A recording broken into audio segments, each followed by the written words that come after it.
Direktorat Jenderal Pendidikan Tinggi, Riset dan Teknologi, Kementerian Pendidikan, Kebudayaan, Riset dan Teknologi Republik Indonesia sebagai salah satu lembaga pemerintah dengan tugas menyelenggarakan perumusan dan pelaksanaan kebijakan di bidang pendidikan tinggi akademik. Sejalan dengan Strategi Nasional Artificial Intelligence Indonesia pada strategi untuk pengembangan talenta, Ditjen Diktiristek berupaya menciptakan talenta kecerdasan artifisial yang berdaya saing dan berkarakter.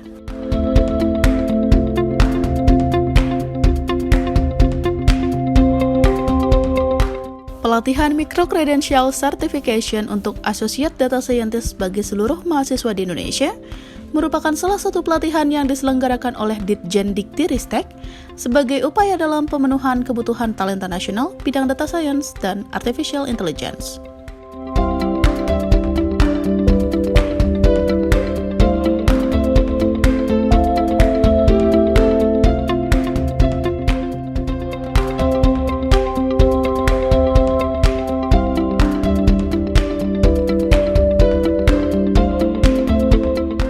Bismillahirrahmanirrahim.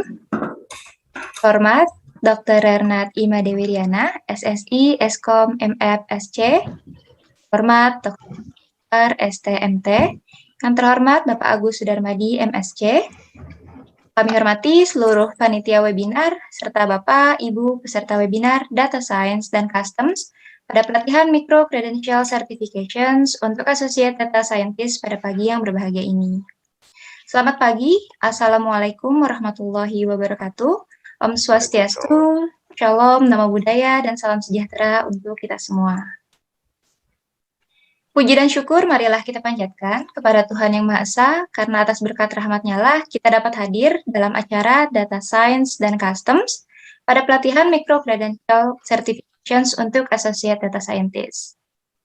Kegiatan webinar ini merupakan kegiatan yang mengisi sesi industri dan proyek di pelatihan Micro-Credential Certifications untuk Associate Data Scientist yang diselenggarakan oleh Kemdikbudristek RI. Izinkan saya, Rizka Olive Fazri, untuk memandu acara webinar sesi industri dan proyek pada pelatihan Micro-Credential pada pagi hari ini dan membacakan susunan acara yang akan dilaksanakan. Yang pertama, pembukaan oleh pembawa acara. 2, pemutaran lagu Indonesia Raya. 3, pemutaran profil singkat mengenai pelatihan Micro-Credential. 4, informasi profil moderator. 5, informasi profil narasumber eksternal, dalam hal ini Dirjen Partai. 6, penyampaian materi oleh narasumber eksternal. 7, informasi profil narasumber internal, dalam hal ini dari Universitas Gunadarma. 8, penyampaian pembahasan oleh narasumber internal. 9, sesi tanya jawab. 10, sesi dokumentasi, dan diakhiri dengan penutupan oleh pembawa acara. Memasuki agenda selanjutnya, yaitu mendengarkan lagu Indonesia Raya. Pada rekan-rekan semuanya dimohon untuk bersikap hikmat.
Berikut ini kita akan melihat profil singkat pelatihan Micro-Credential.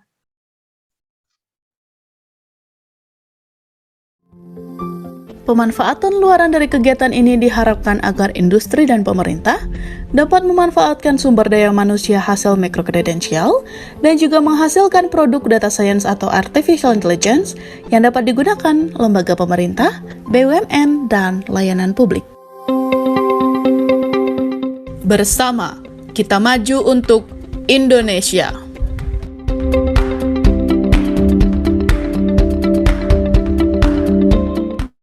Baik, Bapak, Ibu, dan rekan-rekan semuanya, kita akan memasuki sesi paparan materi sumber yang akan dipandu oleh moderator. Sebelumnya saya akan membacakan profil singkat moderator pada sesi pagi ini. Moderator pada acara webinar hari ini adalah Bapak Khairul Anwar.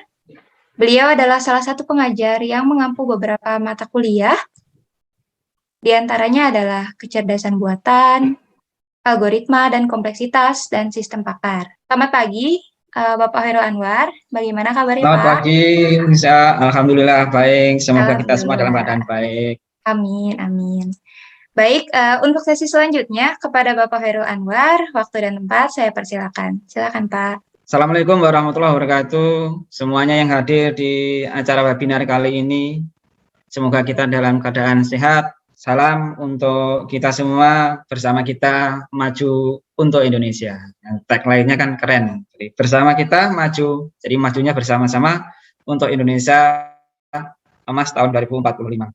Oke, sebelum kita mulai, saya akan membacakan profil singkat untuk penyaji yang pertama, yaitu Bapak Agus Darmaji.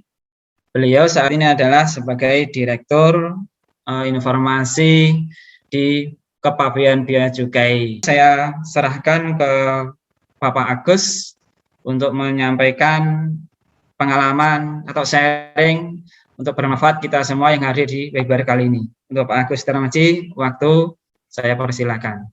Baik, terima kasih Pak Dr. Khairul. Assalamualaikum warahmatullahi wabarakatuh. Selamat pagi, salam sejahtera, Om Swastiastu.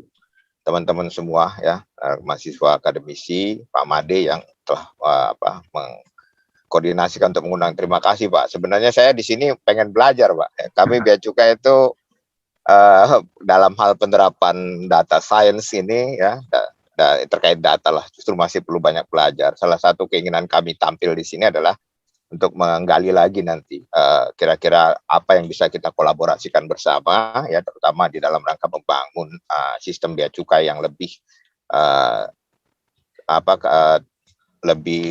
sesuai lah dengan teknologi yang ada sekarang. Baik, Bapak, teman-teman semua, izinkan saya men-share pengalaman ya. Jadi kalau di sini mungkin nanti kelihatan sangat tidak ilmiah nih Pak.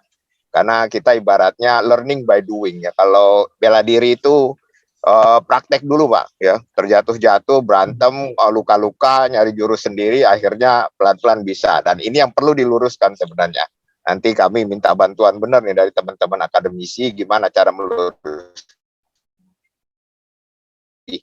lebih agile di era sekarang ini. Baik, izin sharing screen.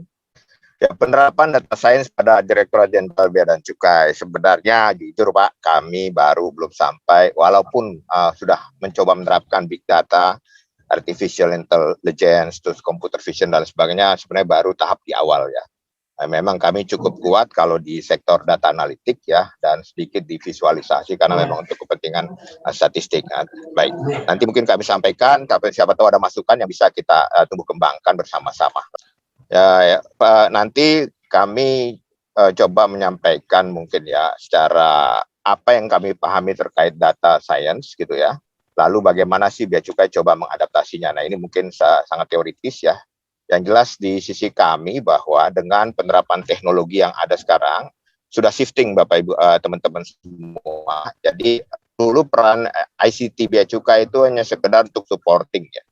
Sekedar pelaksanaan tugas pokok fungsi kepabeanan. Tapi sekarang kami dibebankan menjadi ada tambahan satu C, yaitu ICCT, Information, Communication, and Collaboration Technology. Jadi Direktorat Jenderal Bea dan Cukai saat ini menjadi backbone dari National Logistik Ecosystem yang tentunya penggunaan, utilisasi data dan lain sebagainya itu sangat kuat sekali ya, diharapkan beberapa tahun ke depan. Saya kira ini teoretikal yang kami pahami ya. Kami coba meniru ini sih sebenarnya Pak ya. Mudah-mudahan nanti kalau dilihat dari peta produk-produknya udah sesuai nih. Nah, kalau tidak sesuai kami mau dikritik kira-kira yang mana ada apa namanya yang tidak sesuai dan perlu kita sempurnakan. Di sisi kami Bapak Ibu sekalian, memang ya untuk level data ini ada yang sudah kita siapkan secara struktur ya apa data analyst juga di data engineer, database administrator dan lain sebagainya. Dan memang betul saat ini kami masih on progress terkait dengan data scientist-nya. Lagi minta untuk apa namanya di SDM-nya itu kita dapatkan lah. Nanti kalau ada talent-talent ya, melalui program hackathon yang akan kami segera adakan, monggo bergabung dan kita juga sangat terbuka sekali dengan teman-teman akademisi ya, termasuk untuk data arsiteknya. Mengapa Bea Cukai sangat bukan genit sih ya, sangat senang dan eager sekali untuk mengimplementasikan teknologi-teknologi baru. Kita melakukan otomasi itu sejak tahun 90 ya, ketika masih zaman komputerisasi. Lalu yang pertama instansi menerapkan apa namanya PDE internet dan juga untuk single window itu national single window inisiasi juga dari Direktorat Jenderal Bea dan Cukai, dan di tahun 2020 ini kami menginisiasi disebut dengan National Logistic Ecosystem yang mengagregasi, kolaborasi dan orkestrasi seluruh sistem yang ada antara government to government, government to business, bahkan business to business ya. Ini kenapa penting Bapak Ibu sekalian, karena ada 4 tugas pokok fungsi kita. Yang pertama ada 2 sisi ya. Sisi asistensi ya, sisi yang kita sebut dengan prosperity approach, di mana ada industrial assistant, trade facilitator, dan juga trade facilitator dan revenue collector. Ini terkait dengan penerimaan negara, asistensi industri dan lain sebagainya. Juga yang sisi lain adalah security approach, community protector. Sistem yang ada adalah kita transaction basis, Bapak teman-teman semua. Jadi real time on demand decision harus diambil di situ, Pak. Ya, terkait dengan arus uang, arus orang, arus barang, ya arus pengangkut, bahkan sampai dengan arus dokumen. Real time on demand, ya tidak apakah waktu harus diputuskan, sehingga keputusan itu memerlukan analytical tools atau visualization tools yang harus sangat akurat. Karena kalau enggak nanti barang yang berbahaya bisa masuk dan lain sebagainya, dan ini sangat berbahaya bagi kita. Nah, ini kira-kira proses bisnis bea cukai Bapak teman-teman semua. Sebenarnya isu di kami ya, karena kita berada di tengah, itu terkait dengan bagaimana sih memastikan barang itu masuk keluar Indonesia adalah barang yang betul dan sah gitu ya. Yang kedua dokumennya juga, orangnya juga demikian. Kami bekerja sama berkolaborasi dengan imigrasi, orang itu sah. Uang yang masuk bahkan sampai transport yang masuk. Di mana kalau melewati border ataupun domestik itu ada sisi yang disebut dengan impor, ekspor, cukai lainnya. Ya dari sisi domestik juga ada beberapa terkait dengan pergerakan barang. Nah ini sangat penting sekali dan sangat urgent bagi bangsa dan negara ini, di mana elemen datanya itu banyak ya. Kementerian lembaga yang terkait itu ada hampir semua kementerian lembaga itu ikut di sisi kita ya. Jadi tergabung melalui National Single Window untuk government to government-nya, dan saat ini kita coba agregasi dan kolaborasi melalui National Logistic Ecosystem dengan meliputi payment system dan juga apa namanya business sector ya, business to business-nya kita jadikan. Jadi memang elemen data kalau kita lihat, ini sistem yang kita adakan sama peran custom exercise yang kita sebut, sistem kita namakan dengan CISA ya. Saat ini CISA juga menjadi pelopor Bapak teman-teman semua dari sistem modular berbasis dokumen. Kita arahkan sekarang ke dalam core. Jadi nanti ke depan sementara sudah berjalan sih, kita mengarah kepada single dokumen terkait kepabeanan tadi yang bisnisnya banyak banget tadi ya, impor, ekspor, domestik dan lain sebagainya. Kita coba hanya bermain di level entitas dan aktivitas atau bermain data set ya. Dengan mempergunakan untuk analisisnya kita ada istilahnya smart custom exercise ya, dan ada mobile application juga sudah diterapkan, dan untuk mendapat atau menggather data kita menggunakan tools application programming interface untuk melakukan kolaborasi dengan banyak apa namanya banyak instansi ya, tidak hanya dalam negeri tapi juga luar negeri, tidak hanya pemerintah tapi juga swasta. Nah, ini kantor pelayanan kita di seluruh Indonesia. Hanya ada 15.000 pegawai untuk mengawal 17.000 pulau gitu ya, dengan 179.000 dokumen dan 5 juta API hits ya per hari, dan 1.4 million automatic jobs. Ini yang kami sebutkan tadi. Karena sifatnya transaction basis ya, dan real time on demand harus decision making, maka masukan atau insight dari berbagai pihak atau harus kita dapatkan segera mungkin, sehingga sistem bisa memutuskan barang ini boleh lewat, bayar berapa, dan lain sebagainya. Sistem kita centralized dan full automatic ya, automation system. Ini terkait data teman-teman semua. Kita lihat memang cukup robust ya, cukup banyak sekali, karena tidak hanya sektor pemerintahan, juga di sektor swasta ya, bisnis dan antar negara gitu ya. Kita ada beberapa program yang kita sebut dengan program Your Export Become My Import. Jadi dokumen-dokumen ekspor di suatu negara pre-populated langsung masuk ke kita menjadi dokumen import ya, menjadi pelengkap dokumen impor untuk dilakukan decision making-nya. Juga saat ini kita sedang initially melakukan use case ya, banyak dengan dua platform blockchain, UFBL dan TradeLens, juga dengan e-commerce dan lain sebagainya.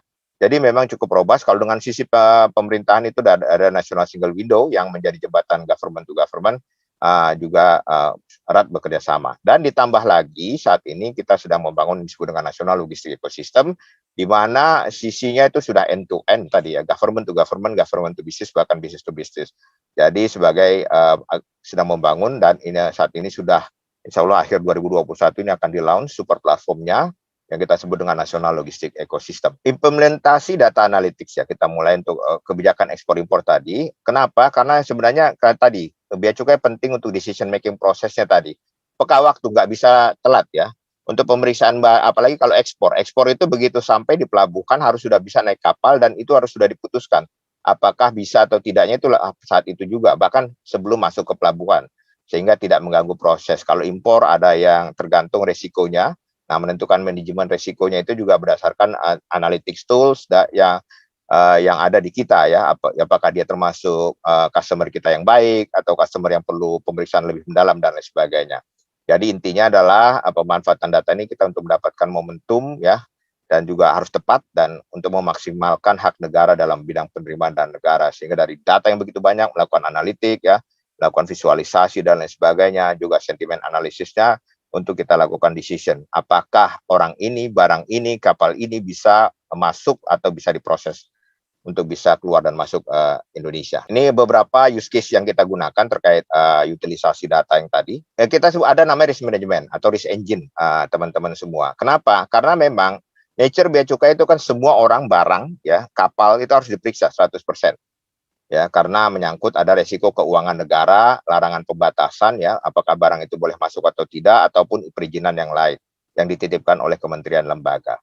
Nah, ini kita bayangkan kalau harus diperiksa satu persatu ya, dengan dokumen yang sebegitu banyak, lalu pekerjaan antar instansi dan antar bisnis begitu banyak, kalau tidak menggunakan risk management atau risk engine. Nah, di dalam risk engine kita sudah bisa membagi yang mana sih sebenarnya customer priority yang nggak perlu diperiksa. Yang mana ada istilahnya authorized economic operator, itu fully nggak diperiksa. Lalu ada customer kita yang kita sebut dengan priority, ada jalur hijau, ada yang jalur kuning, dan ada jalur merah. Nah, jalur merah ini yang harus diperiksa. Nah, target yang ditetapkan oleh pemerintah untuk sistem bea cukai harus bisa memastikan bahwa jalur merah kita tidak boleh lebih dari 3%. Bayangkan, dari sekian banyak barang, dokumen, dan orang itu hanya boleh kita periksa 3%. Jadi untuk mendapatkan akurasi yang 97% itu tidak bermasalah di sektor penerimaan negara, tidak bermasalah di sektor larangan pembatasan ya, seperti misalnya narkotika atau barang-barang terlarang lainnya, tidak bermasalah dari sektor perizinan dan lain sebagainya, itu kita harus pastikan ya. Jadi mereka tidak perlu diperiksa, hanya sekitar 3% sampai 5% diperbolehkan. Itu pun kalau udah sampai menyentuh 5% itu bisa mengakibatkan gangguan di alur logistik. Karena memang kecepatan adalah merupakan kata kunci di dalam logistik di pelabuhan dan bandar udara serta perbatasan. Nah, ini beberapa yang kita lakukan, yang membangun custom risk engine dengan berbagai modeling ya. Saya kira ini dengan menggunakan algoritma logistic regression, random forest, decision tree, naive Bayes, dan lain sebagainya ya. Lalu secara sampling dengan holdoutnya 70-30, dan nanti ada kalau terjadi imbalance data dari begitu banyak data, kita melakukan smoothing. Nah, ini yang kita bangun ya, saya kira melalui ini maka penggunaan teknologi betul-betul saat ini sangat membantu kami gitu ya di dalam rangka C4.0 tadi bisa melakukan decision making proses tadi untuk menentukan 97% tidak perlu diperiksa, hanya boleh 3-5% yang diperiksa. Ini suatu pekerjaan yang tidak mudah sebenarnya kalau tanpa bantuan tools-tools teknologi yang sekarang ini dan tidak juga berkolaborasi antar stakeholders yang ada. Nah, business impact-nya ketika kita menggunakan custom search engine ini adalah ya apa yang kita sebut dengan adanya peningkatan hit rate ini. Jadi penggunaan data analytic tools dan lain sebagainya ini meningkatkan hit rate ya. Kalau kita tidak dibanding ketika tidak. Jadi maksudnya hit rate begini. Ketika sistem mengatakan ini harus diperiksa, ini pasti berpotensi bayar, itu hit rate-nya meningkat ketika kita menggunakan tools ini. Jadi business impact-nya sangat luar biasa ya. Dan sejak tahun 1 November 2019 sih kita lakukan ini dan ini dampaknya adalah terhadap penerimaan negara meningkat dan alhamdulillah selama 4 tahun terakhir ini ya target yang dibebankan pemerintah kurang lebih kita pemungutan uang negara itu sampai 350 sampai 400 triliun per tahun itu kita selalu kita achieve ya karena memang tadi dengan dibantu sistem di mana hanya boleh 93% sampai 5% saja yang diperiksa, 97% harus tidak boleh ditouch oleh bea cukai, maka risk engine ini sangat bermanfaat bagi kita untuk memastikan tadi ya penerimaan negara telah terpenuhi, lalu barang-barang itu sudah memenuhi ketentuan larangan pembatasan dan lain sebagainya. Jadi ada dampaknya adalah bagi kita ada peningkatan pungutan negara ini, ya ini menggunakan use case ya. Dan yang paling penting sebenarnya tidak terjadi lonjakan dwelling time. Dwelling time itu adalah ketika adanya hambatan di pelabuhan, baik luar ataupun masuk. Ya, dulu kalau kita dengar kalau orang mau masukin barang itu sangat lama waktunya, saat ini kita hanya dikasih atau diperbolehkan itu di bawah 3 hari di pelabuhan. Nah, ini juga dengan penggunaan tools-tools teknologi yang ada sekarang ya, termasuk di dalam hal ini adalah data, itu teknologi di bidang data itu sangat luar biasa sekali. Yang kedua ada revenue forecasting, ini lanjut. Nah, ini jadi ini juga adalah dampak ya. Jadi penerimaan bea cukai kita ada 28,6% dari sektor perpajakan, jadi sekitar 72%-nya memang di sektor dari dipungut oleh pajak ya. Tetapi selain memang pemungutan penerimaan, kita juga ada tugas tadi sebagai penegak hukum dan lain sebagainya ya, juga menjadi engine atau backbone dari logistik untuk berbagi data dan berbagi informasi terhadap kementerian lembaga lainnya. Nah, jadi karena pada waktu itu kenapa kita bangun tools untuk revenue forecasting ini karena tadi di 2019 kita menyadari sangat besar sekali peranannya, terus belum ada pemantauan forecast penerimaan secara real time ya, baru dilakukan secara manual dan periodik, maka akhirnya kita bangunlah tools untuk revenue forecastingnya. Ini saya kira ini yang kita gunakan ya, ARIMA, yang model yang digunakan untuk memahami dependent variable dan ada ya, nanti mungkin kita bisa diskusikan. Saya juga bawa tim ini, teman-teman nanti kalau mau diskusi tekniknya, karena ya saya berdasarkan informasi dari Pak Dr. Made tadi, banyak nih teman-teman atau adik-adik dari mahasiswa, nanti silakan diskusi terkait tekniknya dengan teman-teman untuk tim kami, ada Pak Yovanda di sini dan lain sebagainya yang membangun ini. Jadi ini kita lakukan self development ya, tetap tapi toolsnya menggunakan yang sudah ada, yang ada di market, tetapi untuk pembangunan aplikasi dan sebagainya kita melakukan self development, artinya dibangun sendiri oleh tim kami di Direktorat IKC. Jadi informasi kepabeanan cukai itulah yang menjadi backbone dari ICCT sistem yang ada di bea cukai. Nah, ini kita melakukan banyak sekali beberapa model-model ya. Dan akhirnya implementasinya adalah dari data billing system ya, real time kita bisa saat ini melakukan revenue forecasting ya, kira-kira beberapa waktu ke depan, dan juga termasuk nanti alarm-alarm atau alert-alert ketika ada hal-hal ataupun ada sesuatu gitu yang bisa mengganggu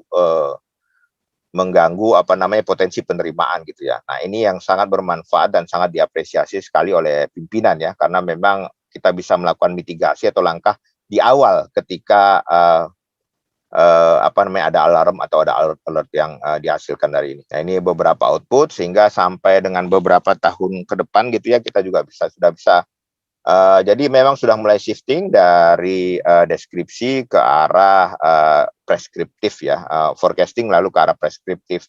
Nah, ini juga penting bagi pemerintah untuk merencanakan 5-10 tahun ke depan kira-kira uangnya itu sudah bisa ada berapa ya, untuk bisa kita lakukan perencanaan pembangunan saat sekarang dengan menggunakan tools ini terkait dengan pengumpulan uang yang dikumpulkan oleh Bea dan Cukai. Nah, ini yang menarik, ini Passenger Risk Management. Ini salah satu produk ya hasil karya kita juga di Bea Cukai yang sudah menjadi best practices internasional. Jadi banyak negara juga belajar dari kita. Sebenarnya bukan karena kita jago, karena kita itu tadi preman ya, lebih banyak dihadapkan situasi ya, sehingga harus banyak belajar dan learning by doing. Nah, PNR ini intinya gini deh, intinya adalah bahwa sebelum orang datang, sebelum kapal berangkat, kita sudah tahu ya, berdasarkan sistem yang ada, orang ini apa, siapa, mau kemana gitu ya, dan kira-kira telah melakukan transaksi apa, dan lain sebagainya, juga berhubungan dengan siapa saja. Sesederhana itu sih. Supaya apa? Itu dalam rangka orang yang keluar masuk Indonesia itu bisa kita awasi. Kalau saat ini mungkin ada model peduli lindungi lah untuk COVID ya. Tetapi beberapa tahun sebelumnya untuk kepentingan pengawasan dari sisi penegakan hukum kita sudah membangun itu ya. Jadi dan saat ini juga di Peduli Lindungi beberapa tools kita juga di-attach di situ di dalam rangka pengawasan pergerakan orang gitu ya. Ini jadi hasilnya adalah ketika orang itu sampai ke Indonesia perlu kita periksa atau tidak ya, atau kita cegah tangkal atau tidak. Nah, ini kita kerjasama dengan imigrasi. Ini beberapa contoh tujuan. Jadi kita bangun network diagramnya ya, keterkaitan antara penumpang, arus uang, dan ke depan terus kita kembangkan juga dengan arus orang. Kita kembangkan juga dengan arus orang dan lain sebagainya ya, dihubungkan dengan analisa data, paspor, NIK dan lain sebagainya. Dan ini menjadi ujung tombak enforcement tools Bea Cukai yang tidak hanya dimanfaatkan oleh Bea Cukai, juga dimanfaatkan oleh teman-teman penegak hukum lain, kepolisian, imigrasi ya, bahkan beberapa kali KPK juga kita bekerja sama dengan memanfaatkan tools ini. Saya kira ini lalu analisis lebih lanjut dilakukan dengan memakai metode yang dapat melakukan profiling. Jadi kita juga sudah bisa memprofile penumpang ya berdasarkan sumber data Bea Cukai, aplikasi internal eksternal. Ini yang kita harapkan ya, dengan total transaksi 3.105 target aktif dan lain sebagainya, termasuk juga untuk pencegahan teroris dan lain sebagainya kita lakukan ya. Dampak big data ya, jadi implementasi data science pada Bea Cukai dengan use case di atas adalah yang pertama meningkatkan efisiensi pengawasan. Ya, pada use case custom risk engine dan mampu meningkatkan hit rate dari di bawah 50% menjadi di atas 60%. Kedepannya kita mengharapkan sampai 80 atau 90%. Yang kedua, terbukti meningkatkan penerimaan dikarenakan semakin tepat prediksi dan model dari use case custom risk engine dan revenue forecasting yang ada. Lalu di sisi lain penerapan data science tidak mengganggu waktu pelayanan. Jadi apapun yang kita gunakan intinya adalah pelayanan tidak terganggu. Justru diharapkan dengan adanya data science ini akan makin meningkatkan efisiensi dan efektivitas kita sebagai institusi yang mengawal prosperity Indonesia dan juga security Indonesia dari sisi border protection. Saya kira demikian, mungkin nanti lebih banyak di diskusi. Izin kalau memang ada video terkait CISA 4.0 bisa ditampilkan. Terima kasih untuk Pak Agus atas pemaparannya. Saya kira cukup jelas gambaran tentang aplikasi penerapan data science khususnya menginjeksi AI dari dalam bidang kepabeanan atau Bea Cukai ya. Nah, untuk hadirin atau para mahasiswa yang ikut dalam digitalan ini, mohon jika ada yang ingin ditanyakan atau digali atau Anda penasaran bagaimana Bapak Agus dan teman-teman tadi ya bisa menerapkan big data dan AI ke bidang kepegawaian sehingga mampu meningkatkan pendapatan dan mampu meningkatkan pengawasan dari 50 menjadi 60 dan juga untuk menekan kira-kira hal-hal yang ganjil-ganjil menjadi bisa di remove atau diminimalisir. Oke, jika ada yang mau ditanyakan bisa langsung. Dari peserta sejumlah sudah hadir 205. Saya persilahkan, saya batasi 3 pertanyaan. Kemudian nanti akan langsung dijawab oleh Pak Agus. Dipersilahkan, bisa lewat Meet Room atau bisa lewat chat room. Mungkin sambil menunggu pertanyaan dari rekan-rekan peserta, kita bisa memutar videonya terlebih dahulu ya, telah dipersiapkan oleh pihak Bapak Agus, seperti itu. Boleh. Kepada Mbak Nafa, mungkin bisa dibantu untuk proses pemutarannya.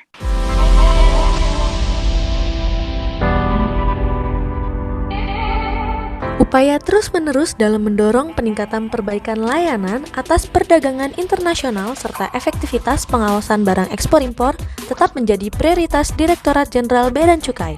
dalam mendukung arah kebijakan pemerintah seperti menyederhanakan proses bisnis ekspor-impor, meningkatkan validitas dan analisa data, menciptakan idle capacity sharing dalam rantai logistik, menciptakan kompetitif yang sehat dan fair antar pelaku usaha. Dalam mewujudkan tantangan tersebut dan memenangkan persaingan global, melalui CESA 4.0 terus melakukan inovasi pelayanan yang tidak hanya mampu meningkatkan tugas dan fungsi Direktorat Jenderal Bea dan Cukai, sekaligus memberikan kesempatan kepada stakeholder terkait bersama-sama dalam mengembangkan proses bisnis.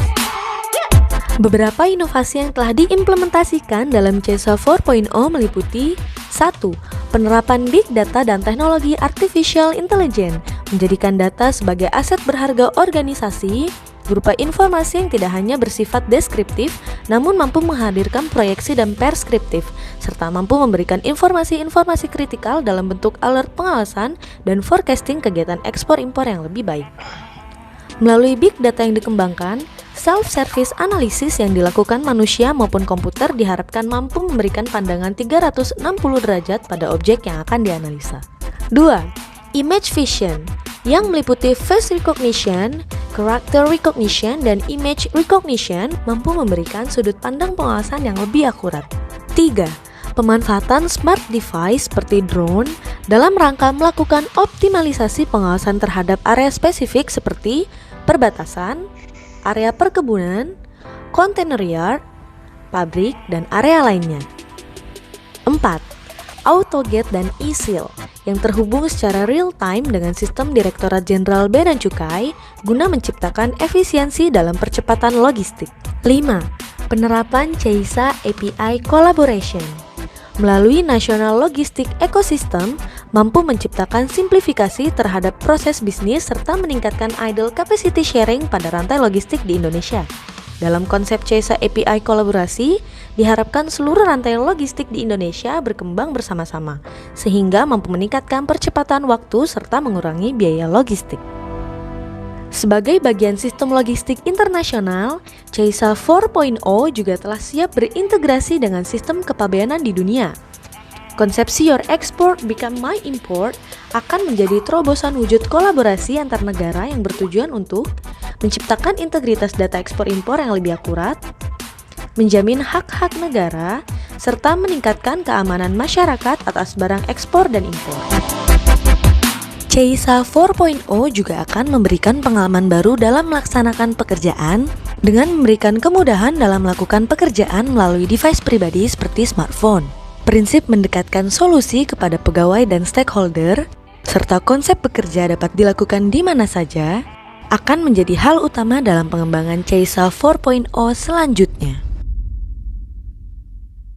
Oke, ini sudah ada yang masuk di chat room. Ada 3 pertanyaan yang kebetulan 1 dan 3 itu sama ya, dari Mas Alif, kemudian dari Mas Muhammad. Yang pertama ini Pak Agus, apa saja kelemahan dari sistem informasi ini atau sistem yang barusan disampaikan tadi agar bisa dikembangkan dengan menggunakan data science. Kemudian dari Mas Muhammad, apa yang sangat banyak dipakai jadi dalam bidang AI, khususnya di sini adalah untuk logistik. Bagaimana yang tadi disinggung menggunakan Arima dan seterusnya. Monggo Pak Agus. Baik. Nah, terima kasih. Bicara tentang kelemahan, ini kita kayak cat and dog Pak ya, kayak Tom and Jerry ini. Jadi ketika kita membangun, pasti yang di luar sana, terutama yang untuk melakukan tax evasion, tax avoidance atau breaching terhadap peraturan dan ketentuan yang berlaku itu juga sama. Ketika kita menggunakan teknologi, mereka juga menggunakan teknologi. Itu salah satu kelemahannya. Yang nanti ya tentunya kita harus adaptif terhadap perkembangan yang ada gitu ya. Untuk adaptif ini memang nggak mudah memang, betul. Karena tadi ya kalau kita terutama kalau kita hanya mengandalkan teknologi dan tidak melakukan kolaborasi, ya tidak berbagi, tidak idle capacity sharing. Makanya dalam pembangunan sistem kita ya walaupun data kita cukup besar, kita sangat terbuka sekali untuk melakukan kolaborasi idle capacity sharing dengan berbagai pihak ya. Misalnya untuk kepentingan kalau ditanya, ada yang nanya juga tadi metode AI-nya gimana, misalnya untuk yang PNR tadi, passenger risk management tadi ya.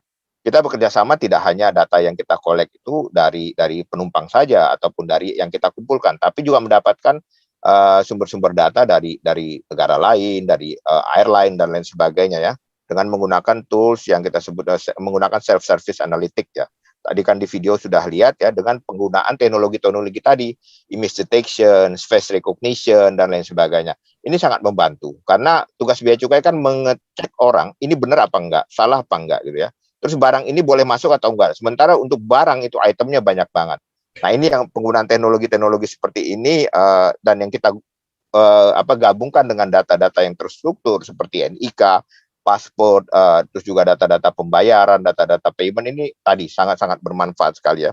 Untuk di bidang logistik, kita prefer saat ini untuk menggunakan konsep blockchain, di mana ke depan merangkai data dari satu instansi ke instansi lainnya dalam untuk tingkat terutama confidentiality-nya dan juga source of truth-nya ya, dan untuk single reference-nya menjadi satu. Saya kira ini mungkin bisa membantu. Jadi data science ya dan teknologi yang terkait dengan data science tadi itu sangat membantu sekali, karena memang tadi kejar-kejaran antara kita dengan orang-orang ingin melakukan pelanggaran atau kejahatan di bidang perpajakan ataupun border protection. Demikian Pak, makasih. Terima kasih Pak Agus. Demikian dari Mas Alif dan Mas Muhammad atas pemaparan apa yang barusan masih ada waktu 5 menit Pak untuk teman-teman. Mungkin masih ada yang mau bertanya. Ini Pak, ada lagi Pak. Penerapan sistem tadi Pak ya. Bagaimana sistem tersebut mengambil sebuah keputusan? Apakah seseorang perlu diperiksa lebih dulu atau tidak? Gimana untuk mengetahui profil seorang tersebut? Monggo Pak Agus. Ya, jadi baik, terima kasih Pak. Jadi untuk mengetahui profil itu kita in advance, karena ketika dia datang di perbatasan gitu ya, sampai di pesawat kan nature-nya orang nggak mau diperiksa. Nah, dan juga datang berombongan. Nah, bagaimana petugas bea cukai ya bekerja sama dengan imigrasi dan kementerian yang lain tuh bisa memastikan bahwa orang ini harus diberhentikan ya. Nah, ini datanya kita dapat di depan ya. Tadi dengan melakukan kolaborasi data yang tidak hanya dalam negeri tapi juga luar negeri. Jadi yang ada saat ini di sistem kita, sebelum orang berangkat pun sebenarnya kita sudah tahu siapa saja yang mau akan diperiksa ketika sampai. Dengan menggunakan tools-tools yang ada. Saya kira demikian Pak. Makasih. Demikian dari jawaban dari Pak Agus, saya kira cukup jelas. Kesempatan untuk sesi yang pertama ini saya kira sudah cukup ya. Untuk teman-teman nanti jika ada pertanyaan yang muncul di benak dari saudara semua, silakan nanti ditulis di chat room, akan kita tampung di pertanyaan pada sesi yang kedua. Terima kasih, kita beri applause atas Pak Agus dan tim telah memberikan sharing pengalaman, pengetahuan tentang penggunaan data science dan IE di bidang DJP lah, bea cukai, sehingga menjadi ujung tombak Indonesia untuk mengontrol aliran masuk dan seterusnya, sehingga bisa meningkatkan income negara untuk menuju Indonesia makmur tahun 2045. Sekali lagi terima kasih, kita beri applause ke Pak Agus. Sedikit tadi ada pertanyaan terkait apakah ada kemungkinan gitu dari akademisi atau dari kampus itu bekerja sama. Kami sangat senang sekali justru Pak. Kemarin dari ketika ITWorks ya, kita di Digital Award itu ada beberapa kampus sudah menghubungi kami untuk berkolaborasi. Kami sangat open justru karena kami pengen belajar dari teman-teman semua. Itu aja sih Pak. Terima kasih Pak. Jadi kalau ada undangan lagi BC atau bersedia kita undang Pak, kita undang ke kampus ke kita juga boleh Pak untuk ngobrol-ngobrol, siap. Monggo Pak Made ini, beliaunya open Pak. Nextnya bisa menjadi kolaborasi. Terima kasih Pak Agus dan tim. Siap Pak, makasih Pak. Izin Bapak, Monggo. mungkin bila masih ada waktu untuk beberapa pertanyaan bisa dicek di kolom Q&A. Masih ada beberapa pertanyaan ternyata yang masuk. Iya, waktunya masih bisa diperpanjang nggak Bu ini? Bu? Masih bisa Bapak. Oke. Dua atau tiga kalau resiko nggak apa-apa ini. Iya, 2 atau 3 pertanyaan. Mengganggu Pak Agus kan nih. Enggak, Pak. Itu ada pertanyaan, tadi kelemahan sudah, ini dari Unhas ya, alma mater saya. Jadi saya sarjana pertanian yang salah bekerja ini, masuk IT sekarang. Jadi di situ sebelah peran bea cukai dalam data tadi, saya kira justru sangat besar sekali itu peran data science. Karena tanpa ada data science untuk kita melakukan tugas pokok kita itu saat ini bakal keteteran ya, karena tadi kita harus mengawasi 17.000 pulau lebih, sementara pegawai kita hanya 15.000. Ditaruh satu-satu aja udah nggak mungkin ya. Terus yang kedua tadi ya masalah data metode analitik tadi kita lebih banyak self-service. Dan apakah ada data custom yang bersifat open data? Kalau agregat kita kerjasama dengan statistik itu disampaikan, tetapi kalau sudah menyangkut entitas aktivitas detail itu merupakan data rahasia negara. Tapi kalau untuk bahan riset mungkin kita bisa kolaborasikan tentunya dengan menggunakan metode resmi lah ya dari kampus dan lain sebagainya. Terus sistem PNR dan lain sebagainya. Ini Pak Agus ada yang lumayan berat ini Pak. Apa? Jadi, pertanyaan, bagaimana membangun pertama kali big data khususnya di BC nih Pak ya? Ya. Pastinya ada kendala atau hal-hal yang kira-kira bagaimana bisa memberi pencerahan pada kita semua, Pak? Betul. Jadi kalau ketika membangun big data kan intinya adalah idle capacity sharing, itu pasti harus itu. Nah ini merubah mindset dari silo mindset kepada mindset kolaborasi itu, apalagi di pemerintahan itu luar biasa ya. Kalau dengan teman-teman swasta yang penting kan dia melihat ada prospek bisnis, cuan, ada untung, cepet ya. Nah kalau di pemerintah itu satu. Terus yang kedua ya kita harus mulai dari diri sendiri untuk perbaiki proses bisnis, Pak. Nah, salah satu sistemnya dulu IT Bea Cukai hanya supporting. Saat ini menjadi enabler dan driver. Nah, dengan adanya big data ini kita mengepush kepada pemilik proses bisnis untuk merubah tadi dari silo-silo dokumen-dokumen, ada dokumen impor, dokumen ekspor, dokumen impor juga ada banyak sekali jenis dokumen yang padahal di situ terjadi repetisi dan duplikasi data yang sebenarnya nggak diperlukan. Sehingga kita push untuk menjadi single dokumen. Ya, dimulai tadi dengan single core, menyatukan database-nya, lalu ke depan on progress the single document. Ini salah satu caranya, Pak. Jadi kalau untuk big data ya memang harus merubah dari dalam dulu untuk merubah diri kita sendiri, terutama terkait dengan proses bisnisnya. Kalau tanpa itu hanya langsung menerapkan teknologi, terus di dalamnya proses bisnis nggak dirubah, kasihan big data juga nanti malah menjadi nggak akurat saya kira untuk analisis dan lain sebagainya. Saya kira demikian, Pak. Berarti ada ini Pak ya, membangun mindset kan nggak semudah membalikkan telapak Pak ya. Betul. Jadi mungkin ada itu, Pak. Pak Made itu pengalaman Pak dengan talentanya. Iya betul Pak. Cerita Indonesia Pak Agus ya. Ya. Tapi sekarang ada NLE nih, mudah-mudahan jadi titik terang ini untuk satu data Indonesia, National Logistic Ecosystem nih. Ya, amin Pak. Masih ada waktu kira-kira Mbak Siska, Mbak Rizka? Boleh mungkin cukup? Bapak satu pertanyaan lagi. Oke. Yang di chat ya, yang mana ini kira-kira? Di GI Pak, bisa bayarkan Pak di GI Pak. Ya kita kembali pindah ke GI. Kira-kira ini Pak ya, untuk forecasting ya Pak ya. Jadi forecasting kalau tahun 2021 kira-kira seperti ini, kemudian tahun 2022 kira-kira Pak. Jadi fitur-fitur apa saja atau atribut apa saja yang bisa untuk forecast. Jadi membuat visual menjadi benar tepat apa kira-kira?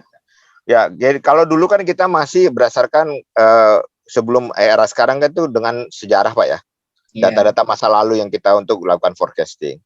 Nah saat ini kita tambah selain sejarah yang kekinian melibatkan data-data dari pihak lain Pak, yang structure and unstructure ya, untuk memperkaya analisis kita sehingga kita bisa mempreskripsi dengan kira-kira perkembangan bisnis yang ada seperti kayak sebagaimana dan lain sebagainya, itu menambah dan itu sudah terbukti tadi Pak, untuk sampai bahkan untuk di 2023 2024 kita sudah bisa memprediksi ya kira-kira penerimaan seperti itu tadi itu. Jadi nggak hanya berdasarkan data masa lalu yang selama ini biasa kita lakukan, tetapi data kekinian dengan menambah insight-insight tidak hanya dari struktur data juga unstructurednya. Saya kira demikian Pak. Jadi itu luar biasa manfaatnya buat kita. Oke, terima kasih.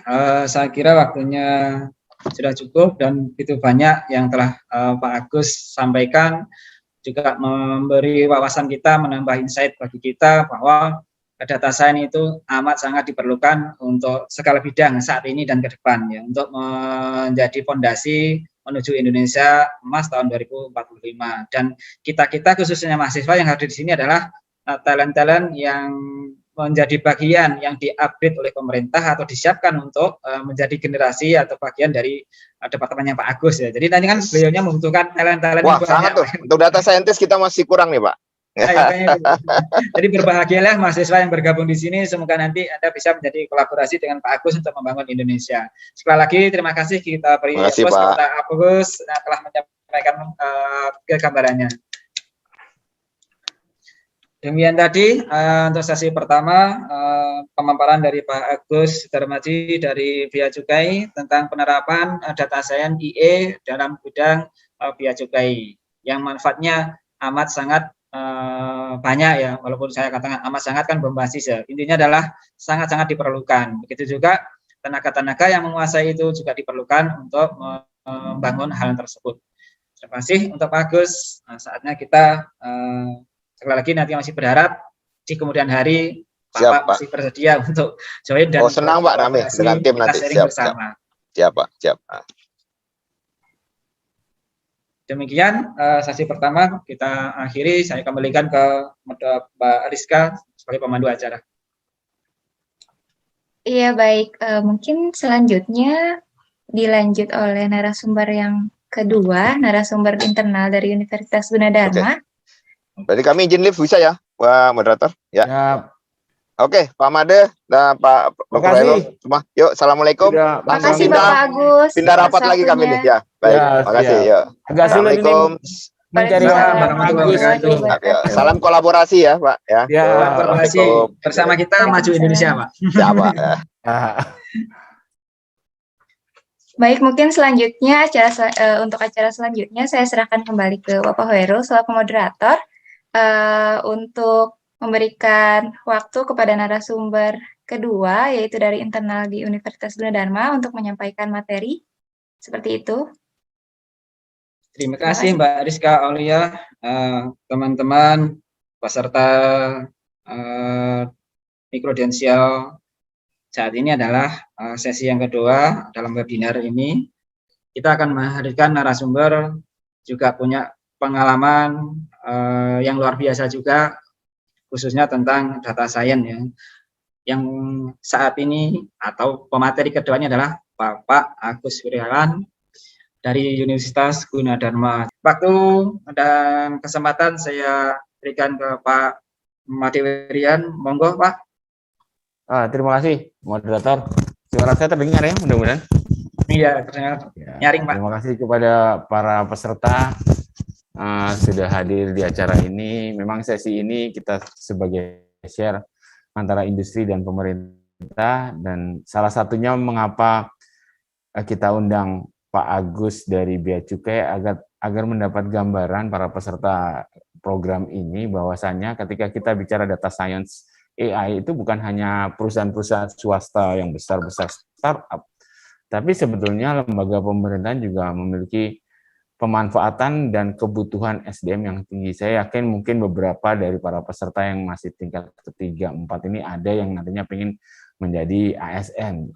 Ada tempat untuk data scientist di sana, ataupun yang ingin belajar AI. Tadi sudah disajikan oleh Pak Agus bagaimana kebutuhan mereka sangat tinggi di bidang data scientist, di bidang data science, sehingga ini mungkin bisa menjadi gambaran bagi para peserta, dan tadi sudah dibukakan, oh kami punya masalah, nah ini bisa juga menjadi ide untuk proyek-proyek di dalam tugas akhir dari pelaksanaan kegiatan ini.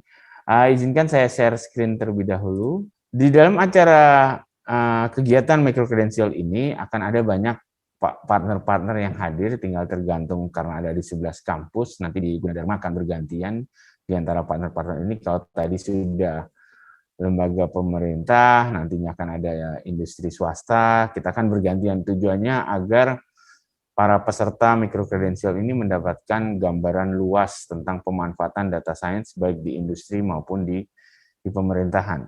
Atau juga bisa menjadi industri yang mendukung pemerintahan. Mungkin nanti ada yang punya ide, oh saya bikin perusahaan yang akan mendukung pemerintahan, itu juga bisa. Ya.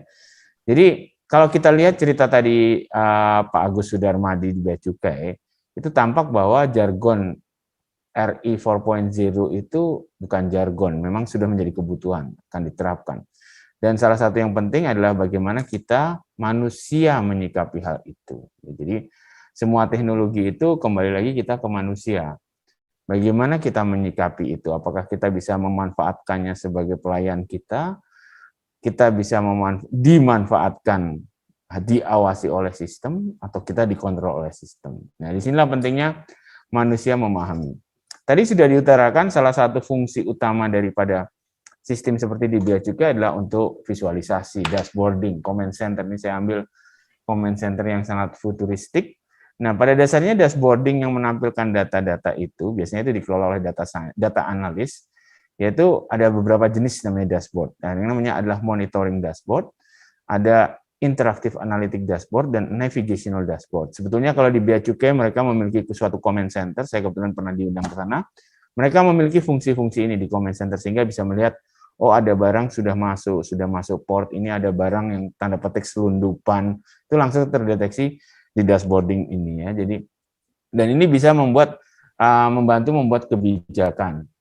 Oke, ini adalah seperti ini. Disinilah fungsinya dashboarding. Jadi ini contoh. Jadi kalau kita bicara dashboard, banyak jenis-jenis dashboard. Dan ini salah satu hasil pekerjaan dari seorang data scientist. Akan dimanfaatkan oleh data analis untuk menampilkan, sehingga dia bisa mendapatkan insight atau gambaran apa yang terjadi dari objek yang digambarkan oleh data-data tersebut. Nah, data science itu juga digunakan di bidang istilahnya media. Ya, jadi kalau kita lihat sekarang media itu sangat interaktif, sangat menggabungkan apa yang tertulis, apa yang disajikan dengan lain sebagainya. Dan ini semua sumber data yang bisa diolah. Nah, sekarang pun jurnalisme akan banyak memanfaatkan pengolahan data untuk ditampilkan sebagai bagian dari berita. Itulah yang disebut dengan storytelling dengan data. Ya, jadi kalau kita lihat daripada teks banyak, dengan gambaran ini akan terlihat ini lebih bercerita apa yang kita sebutkan. Sehingga kita lihat data akan difilter, divisualize, kemudian menjadikan suatu cerita. Ini adalah suatu bidang jurnalisme yang sekarang populer, namanya computational journalism. Tentu saja untuk menjadi computational journalism, teman-teman di komunikasi pun harus belajar data science atau bekerja sama dengan teman-teman yang memahami data science. Ya, jadi ini lihat betapa luasnya pemanfaatan ya. Kalau dulu misalnya Kompas itu punya pusat data Kompas, mungkin isinya clipping dan segala macam, ya sekarang mau tidak mau harus beralih ke arah penerapan data science dan big data. Ya, ini salah satu contoh ketika kita memanfaatkan data mining untuk analisis konten, kita bisa tahu apa yang sering diberitakan orang. Ini contoh adalah memberitakan apa tentang kampus, kesehatan, kita bisa lihat analisis. Kemudian ini kalau kita melihat ke YouTube, ya semua saya rasa sekarang sering melihat ke YouTube. Di sini apa yang kita dapatkan oleh YouTube itu yang disarankan itu sesuai dengan apa yang kita senangi tonton. Jadi kalau ibu-ibu yang senangnya drakor, pasti di berandanya itu akan banyak drakor. Kalau ibu-ibu yang sukanya makanan, cara memasak pasti akan banyak. Nah itu cara memasak di homepage-nya. Nah ini yang dilakukan oleh teknik-teknik data science untuk melihat profil dari pengguna. Dan ini digunakan juga di marketing sekarang ya. Jadi begitu banyak pemanfaatan, begitu banyak ide-ide yang bisa kita ambil untuk proyek akhir. Dan yang paling populer adalah untuk melakukan investigasi jejak digital. Ini contohnya dari Pak Ismail Fahmi, juga salah satu yang akan mengisi acara. Bagaimana menganalisis yang ada di media sosial untuk mendapatkan gambar. Ya, ini juga sangat populer ya, menginvestigasi jejak digital. Jadi hati-hati para mahasiswa, sekarang banyak kasus mereka ingin melamar pekerjaan, perusahaannya sudah menelusuri jejak digital kita dan akhirnya dia ditolak bekerja. Jadi sekarang ini merupakan bisnis baru, menelusuri jejak digital kita. Kemudian forensik ataupun penegakan hukum, itu juga menggunakan teknik-teknik big data ataupun teknik-teknik data science. Jadi sekarang tidak seperti dulu lagi. Artinya apa? Dia melihat ada permasalahan, dia melihat ada kesalahan yang dilakukan itu dengan cara melihat data. Ya, jadi ini sekarang yang bahkan untuk aspek hukum pun data science juga sekarang digunakan ya. Untuk forensik investigatif dan lain sebagainya digunakan teknik-teknik dengan data science. Jadi makin besarlah kebutuhan data science, semakin banyak orang terbuka kemungkinannya, semakin banyak kebutuhan terhadap data scientist. Ya. Ini contoh adalah GIS, ya, karena sekarang itu GIS itu banyak digunakan, dan GIS apapun neural network itu memiliki kemampuan untuk melakukan super resolution. Jadi dari gambar yang blur menjadi gambar yang bagus, sehingga bisa dianalisis. Oh, daerah sini ternyata tanamannya sudah dibongkar dijadikan perumahan, ataupun perumahannya ukurannya tidak sesuai. Nah, ini bisa dilakukan dengan cara seperti ini, ya.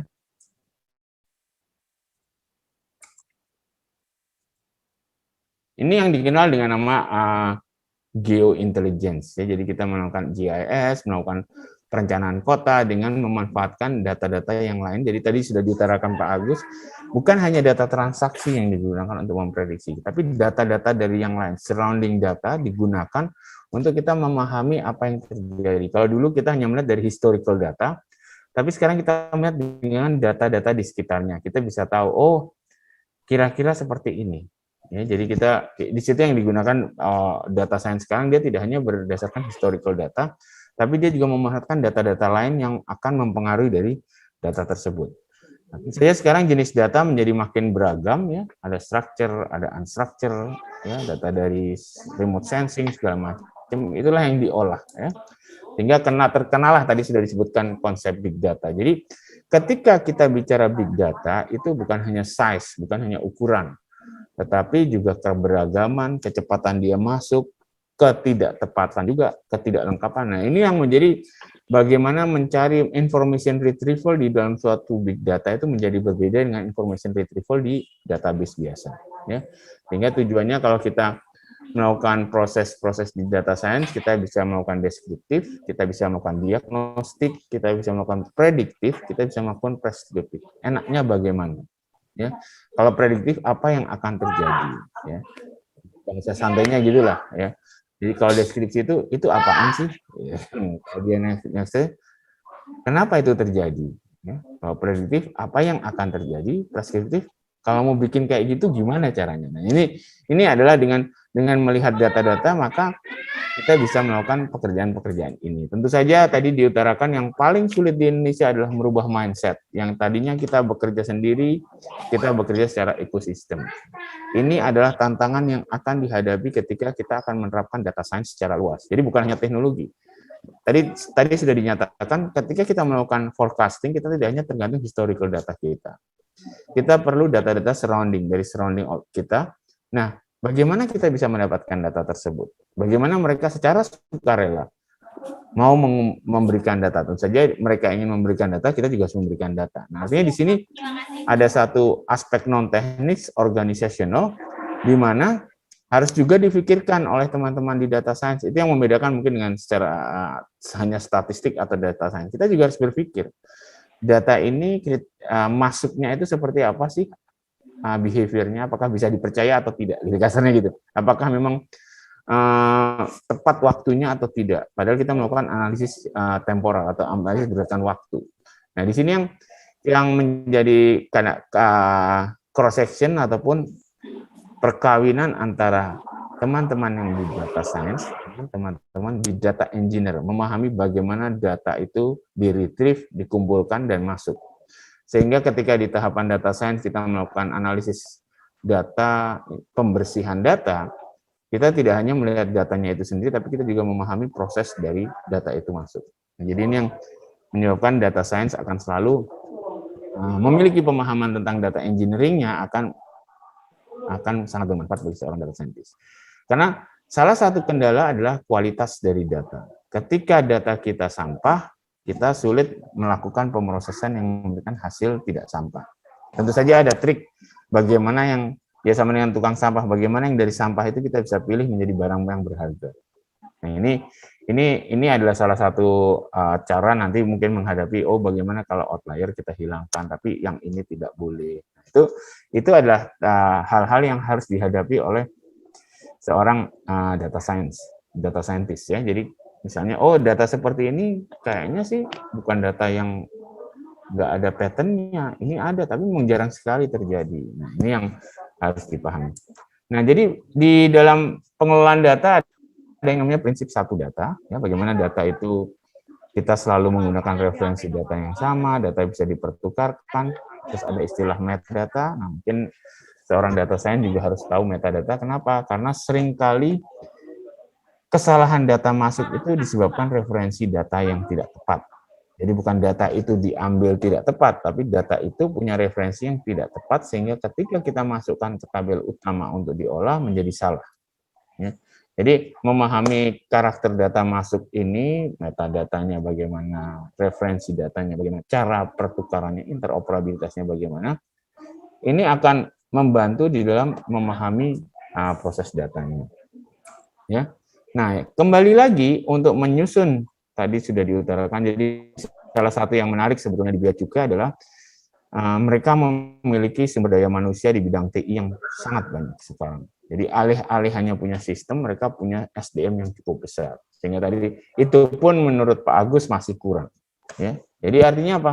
Ketika kita ingin menerapkan beragam teknologi IT, beragam teknik data science maupun AI, ujung-ujungnya kita butuh orang. Dan orang itu selalu mengikuti piramida seperti ini. Yang sedikit-sedikit kemampuannya, tidak terlalu canggih, itu selalu banyak kebutuhannya. Yang sangat pintar dan sangat canggih mungkin tidak terlalu banyak. Nah, jadi selalu seperti hierarki ini. Nah, kalau kita di Indonesia itu punya sekitar 560 instansi, yang biasa-biasanya tentu saja minimal 560 kali 5, 2000 sekian. Nah, apakah kita dicukupi atau tercukupi atau tidak? Ya, jadi kita bisa melihatlah kondisinya. Ya. Jadi di sini kita lihat kebutuhan sumber daya manusia itu sangat tinggi untuk di data science. Sehingga kenapa pada pelatihan ini yang difokuskan adalah sumber daya manusia, ya, terutama yang bisa mencukupi kebutuhan yang di tengah ini. Ya. Kalau kita lihat. Kenapa? Karena itulah yang paling banyak dibutuhkan saat ini. Kita bersama kita bisa maju untuk Indonesia kan. Jadi yang dibutuhkan Indonesia saat ini adalah yang banyak ini. Jadi mudah-mudahan para peserta pelatihan ini nantinya bisa memenuhi kebutuhan tersebut. Nah, saat ini belajar IT dan AI itu sudah bukan hanya untuk orang TI, tapi untuk semua bidang. Jadi seperti mengenai data science AI itu sudah seperti kayak harus dibutuhkan semua orang, semua bidang. Maksud saya tentu saja mereka yang kuliah maupun lebih tinggi pendidikannya, mereka akan menjadi kebutuhan hal itu. Ya, jadi mahasiswa dan lain sebagainya memahamilah kenapa harus belajar. Nah, untuk sumber daya manusia data science tentu saja kali ini kita bicara adalah tentang data scientist. Ada lagi yang namanya data engineer yang mengelola data, ada lagi data analis yang tadi bekerja dengan dashboarding dan visualisasi, ada lagi orang IT people yang menyiapkan infrastruktur. Jadi ada beda-beda fungsinya. Nah, tadi kembali kita sangat membutuhkan literasi digital, ada beberapa tingkat ya. Jadi kalau mahasiswa itu mungkin harusnya 3, 4, 5, 6 lah, intermediate digital skills. Kalau yang SMP, SMA umum itu basic digital skills, ya nantinya jadi advanced digital skills. Ya. Pemerintah Indonesia dengan beragam kegiatan mencoba memfasilitasi para mahasiswa, para siswa untuk menaikkan skillnya.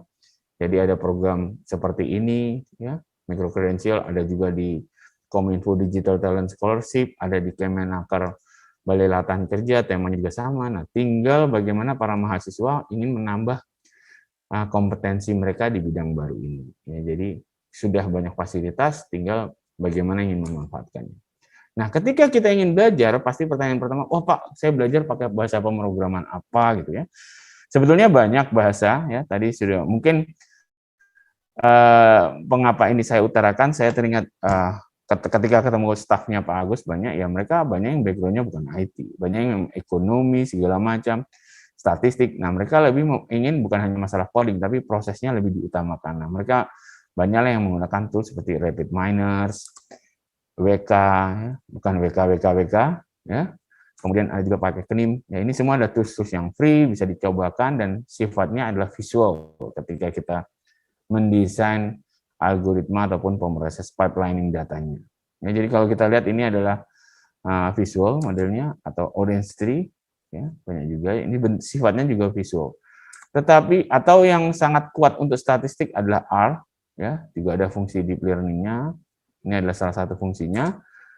Kalau ini adalah tools yang digunakan biasanya untuk di tingkat SMA, tingkat 1, sama juga sifatnya visualisasi, tinggal diklik diambil modul ini, diklik diambil modul ini. Ini baik untuk pembelajaran, tapi ketika kita lari ke produksi tentu saja tidak cukup, ya. Nah, tetapi dalam pelatihan ini kita menggunakan Python karena apa? Karena mudah didapatkan dan kita bisa start dengan library yang sangat simple, kemudian kita tambahkan library lain. Kedua, memang Python itu banyak sekali dipakai untuk keperluan data science. Ya, jadi sesuai dengan kebutuhan industri, kita juga belajarnya tidak banyak dulu, baru bisa coding, tapi sedikit kita bisa coding simple. Makin lama, pakai library yang lain, kita bisa makin lebih banyak. Jadi bisa bertahap dalam mempelajarinya. Nah, tentu saja ketika kita bicara dengan Jupyter Notebook, kita baru belajar desain. Ketika kita deploy di sistem sebenarnya, tadi juga sudah diutarakan Pak Agus, ada ML Flow ketika dia desain, itu adalah dunia yang lain lagi. Ya, jadi kalau di dalam solusi data science itu kita ada proses yang mendevelop test release models, nantinya ketika dijalankan kita punya di deployment environment istilahnya. Ya, deployment environment ini ya berbeda, di sini di kiri adalah data pipeline-nya. Untuk mengolah data, kalau kita di production ya kita pakai tools yang lain lagi, atau bisa juga Python-nya dicopot, dipasangkan langsung di server. Nah, ketika model kita deployment. Nah, inilah yang menjadi tugas akhirnya melakukan deployment daripada model. Nah, jadi di sini kita melihat flow-nya agak berbeda ya. Kalau kita dengan membuat software tertentu kan kita fokusnya hanya di code aplikasi. Tapi kalau di machine learning kita ada model yang kita hasilkan dan ada program yang harus menjalankan model tersebut. Jadi ada dua hal yang harus kita buatlah istilahnya kalau di dalam solusi AI ataupun data science ya, karena outputnya adalah model. Nah, sekarang pertanyaannya, kalau kita punya solusi data science, tadi saya sempat baca pertanyaan pakai platform apa? Banyak sebetulnya. Ini saya ambil contoh beberapa platform ya. Yang pertama ini platform yang sifatnya inferensi. Jadi begini, ketika kita sudah ketemu model, kita menjalankan model, itu namanya tahapan inferensi. Nah, hardware khusus ini adalah hardware yang sifatnya ketika kita melakukan inferensi. Jadi kita misalnya bikin object recognition, kita sudah training, hasil trainingnya kita simpan di drone. Kan drone tidak mungkin pakai barang yang berat-berat terbang ya, seperti kart yang besar ini tidak mungkin drone-nya bisa bawa seperti itu. Sehingga dia perlulah sistem yang kecil, tapi bisa menjalankan hasil training atau model yang sudah kita susun. Nah, ini yang kita sebut dengan perangkat keras untuk inferensi. Ya. Perangkat keras ini diantaranya OpenVINO, Google Coral, ataupun Huawei Essence, ada Jetson, dan lain sebagainya. Ya. Ini contohnya adalah OpenVINO Intel. Ya, OpenVINO Intel itu barangnya nggak besar seperti ini ya, kecil. Ini di dalamnya ada namanya neural chips ya. Artinya dia akan mampu menghitung neural network secara cepat, menghitung komputasi secara cepat. Ya. Ada di flash disk-nya, dicolokin ke embedded kita. Biasanya seperti itu ya. Jadi ini adalah salah satu penggunaan yang mungkin bisa pakai ide nanti kalau sudah dapat data dari bea cukai. Oh, saya bisa bikin model ini, nanti dia bisa melakukan STA alert ataupun analisis secara cepat. Ya. Atau ini punya Google, namanya Google Coral, sama juga dengan OpenVINO, fungsinya ada neural chip di dalamnya tapi inferensi. Ya, ini adalah bagaimana sih kita buat solusi itu menjadi produk. Kan kadang-kadang orang harus menjadi produk yang solid baru, oh iya saya tertarik menggunakan. Ya. Nah, sedangkan kalau di kelas server, tentu saja yang saat ini sering dipakai banyak adalah NVIDIA DGX ya, salah satunya DGX1. Kita lihat ada kalau di GX1 itu GPU-nya terbatas, kalau di GX-A100 itu 8 kali GPU ya, dengan memori seperti ini.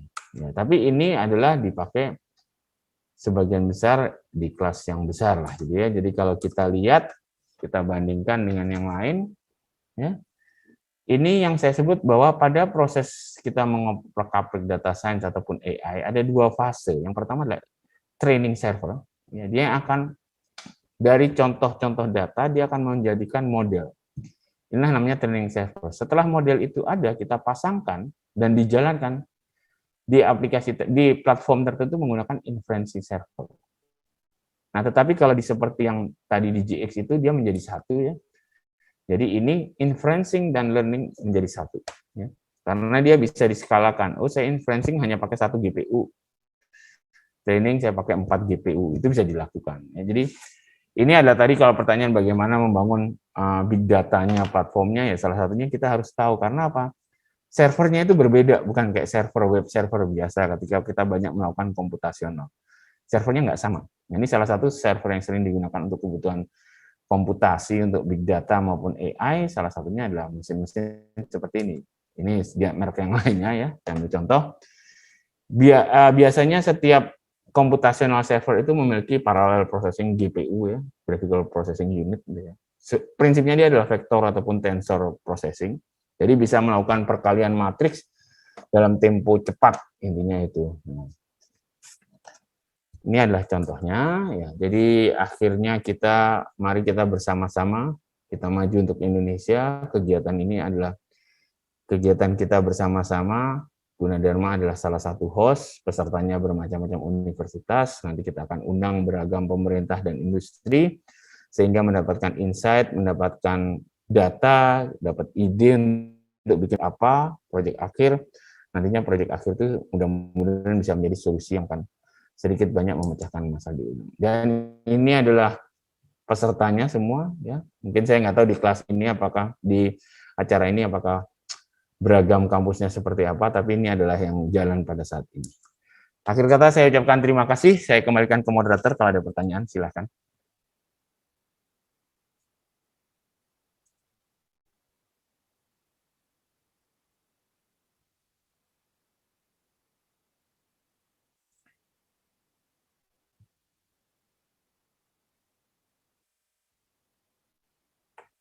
Ya, halo, Bapak Herul. Terima kasih Pak Made atas penyampaian materinya. Bapak Herul? Ya, Bu. Iya, mungkin. Oke. Iya. Terima kasih Pak Made Wiryan atas pemaparan materinya. Teman-teman peserta digital, saya kira beliau telah menyampaikan garis besarnya bagaimana membangun AI, dan kita bisa mengeksplor sekian banyak seperti apa yang ada di pikiran Anda atau ingin Anda nanti menjadi bagian dari itu. Silakan diekspor semaksimal mungkin, karena beliau adalah salah satu ujung tombak ya, ujung tombak untuk membangun IE di Indonesia. Jadi kesempatan sangat berharga dari narasumber langsung ya, maksudnya beliaunya yang menjadi sosok guru atau orang yang berkecimpung langsung. Jadi Anda bisa mengekspor semaksimal mungkin tentang IE. Saya kira silakan di lewat Meet Room atau di chat room. Silakan, waktunya masih panjang sampai jam 12. Jadi lumayan panjang. Silakan dimanfaatkan dari teman-teman. Kalau saya langsungkan bacakan ya satu persatu dulu Pak Made, mungkin langsung bisa dijawab. Menurut Bapak, apa atau hal apa saja yang perlu diperhatikan dalam memilih jenis data yang dibutuhkan untuk forecasting? Monggo Pak Made, silakan Pak Made. Maaf tadi. Jadi, hal apa saja yang diperlukan untuk membangun data, atau hal memilih jenis apa saja atau data apa saja yang dibutuhkan untuk melakukan forecasting? Oke. Kalau kita melihat mungkin dalam pelatihan ini kan kita mengenal namanya CRISDM ya, proses bagaimana kita melakukan data science. Itu ada dua fase utama yang di awal. Yang satu namanya business understanding. Kita memahami pekerjaan itu apa sih. Ya. Pekerjaan itu mau ngapain? Mau ngapain itu maksudnya apa? Misalnya ini di bagian marketing. Nah, pekerjaan itu seperti apa sih di bagian marketing? Nah, itu namanya business understanding. Tentu saja business understanding itu biasanya tidak dilakukan oleh mereka yang baru jadi data scientist. Tentu saja atasannya lah ya, yang melakukan. Karena di dalam memformulasikan business understanding itu, orang itu harus memiliki pemahaman yang tinggi terhadap pekerjaan dan bekerja sama dengan yang memahami subjek atau subjek expertnya. Jadi kalau pertanian ya dia akan ngobrol sama orang pertanian. Sebenarnya data ini buat apa sih? Bapak akan memprediksi kayak apa sih gini-gini. Nah, setelah itu ada tahapan yang namanya data understanding. Dia memahami data-data, karakter data itu didapatkan dari mana, temporal, errornya berapa, relasinya apa. Nah, dari dua itulah dan tujuannya, jadi ada business understanding, kita tahu kita tujuannya mau ngapain sih, clustering ataupun forecasting, kita tahu. Dan kita punya data-data ini, barulah kita bisa menentukan data-data apa, itu biasanya variabel apa, kalau dalam bahasa data science itu feature-feature apa, yang bisa kita gunakan untuk melakukan forecasting. Contohnya, apakah forecasting itu misalnya harga cabai hari ini? Apakah kita dengan harga cabai tahun-tahun lalu saja, hari-hari yang lalu, atau bisa kita tambahkan dengan harga transportasi pada saat ini? Nah, kan? Nah, ini kan yang bisa tahu ini biasanya orang yang memiliki subject expertnya. Nah, disinilah pentingnya tahapan business understanding itu adalah kita memahami subject expert. Jadi kalau kita lihat di dalam seorang data scientist itu harus bisa apa, salah satunya dia punya insight bisnis dan bisa berkomunikasi. Jadi kalau seorang data scientist itu tidak bisa berkomunikasi, bagaimana mereka bisa bekerja sama dengan subject expert untuk menggali permasalahan tersebut. Jadi itu jawabannya justru di dua fase awal dari Chris DM, yaitu business understanding dan data understanding. Baru kita tahu, oh data ini memang kita bisa pakai. Mudah-mudahan menjawab. Terima kasih. Demikian ya jawaban dari Pak Agus atau Muhammad Wiriawan. Mungkin ada yang lain? Izin Pak, ada pertanyaan di Q&A itu. Oh iya. Tuh. Terima kasih Pak. Ini ada pertanyaan dari Pak. Ya baik, ada pertanyaan dari Mas David Andrianto Putra untuk Pak Made. Apakah ada cara untuk membedakan mana data yang bagus atau bermanfaat dan yang tidak? Kepada Pak Made, silakan. Oke, untuk melihat mana data yang bagus dan bermanfaat ada beberapa trik. Nantinya kalau di pelatihan ini minggu depan lah kan diajar sebetulnya. Jadi bagaimana kita melihat data yang sehat atau tidak sehat, datanya nil atau tidak. Kemudian dengan kita bikin matrix correlation, kita tahu data yang ini terkait dengan data yang lain enggak, atau biasanya kalau di statistik ada causality analysis, suatu data mempengaruhi data yang lain enggak. Nah, itu kita akan ada teknik-teknik untuk melihat tersebut. Nah, jadi kadang-kadang kalau kita bicara visualisasi data, ada dua. Visualisasi data ketika kita melakukan eksplorasi data, atau visualisasi data ketika kita setelah selesai proses kita tampilkan. Jadi ketika ketemu kata-kata visualisasi data, nanti ada dua nih. Yang pertama, saya pakai visualisasi data untuk melihat keterkaitan variabel. Itu fungsi satu nih. Ternyata kalau kita bikin korelasi seperti ini, data yang ini tidak pengaruh kok dengan data yang lain, kita bisa abaikan saja. Tapi yang tadi kedua, visualisasi yang di tahap akhir. Kita sudah bikin forecasting, kita bisa bikin descriptive analysis, kita visualisasikan supaya orang bisa menjawab. Nah, ini ada dua visualisasi. Jadi salah satu untuk melihat data yang bagus, satu pertama kita lihat karakternya data, di dalamnya data. Karena apa? Sering kali ketika data ditransfer, diingest pada sumber datanya, entah salah program, entah salah referensi, hasil data yang kita olah itu nggak bagus secara entitasnya. Ada tulisannya NaN, ada nil, itu kan nggak bisa diolah. Nah, itu harus kita bersihkan. Tapi ada juga memang data itu diambilnya yang salah. Nah, jadi ini yang namanya tahapan data understanding. Kita memahami ada beberapa teknik statistik, ada beberapa teknik dalam data engineer-nya. Kita melihat, ini ternyata datanya referensinya nggak sama. Ya, misal gini, kita gabung dari dua database, data operasional.